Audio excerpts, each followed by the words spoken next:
ኢግኖር የሚያደርጉ ሰዎች ማለት ነው እንዴት ነው የሚያከብሩ? እሱም በዚህ ቪዲዮ ላይ ልንገርህ። 7 መንገዶች አሉ እነሱ አንተን ሊያከብሩበት የሚችሉበት መንገድ።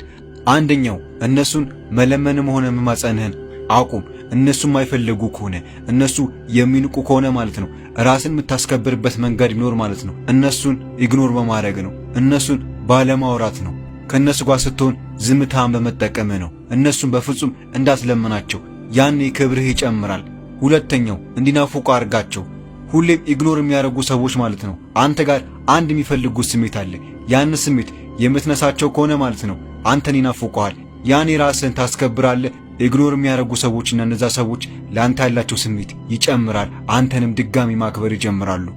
ሶስተኛው እነሱን ማሳደድ አቁም። እነሱን ቼስ ማድረግ ተው።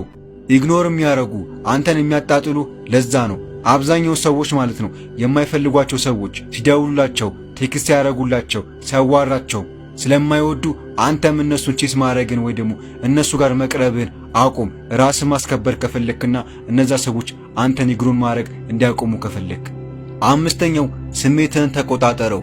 እነሱን አናግር፣ አውራ የሚል ስሜት ውስጥ ይፈጠራል። እነሱን ቀረባቸው የሚል የሆነ ድፍን የሆነ ስሜት ውስጥ ይፈጠራል። ያንን ስሜት ተቋቁሞ ያንን ስሜት ተው በለው። ስድስተኛው ዓላማ ላይ ትኩረት ማድረግ ጀምር። አብዛኛውን ኢግኖር የሚያደርጉ ሰዎች አንተን ኢግኖር የሚያደርጉ የሚጠሉ ዓላማ ስለሌለህ ነው። ዓላማ ቢኖርህ ማለት ነው ወንድሜ ቢዚ ትሆናለህ። እነሱን ለማናገርና ለማውራት ጊዜ አይኖርህም። ስለዚህ ዓላማህን ማሳደድ ጀምር። ዓላማ ይኑርህ። ሰባተኛው ጥረትና ሙከራ እንዲናገር መንገዱን ክፈትለት። በማውራትና በመናገር የምትለውጠው ነገር የለም። ሰዎች ኢግኖር እንዲያደርጉ ከፈለክ፣ ሰዎች እንዲያከብሩ ከፈለክ ማለት ነው በተግባር አሳያቸው። እነዚህ ነገሮች ተጠቀምና ራስን አስከብር።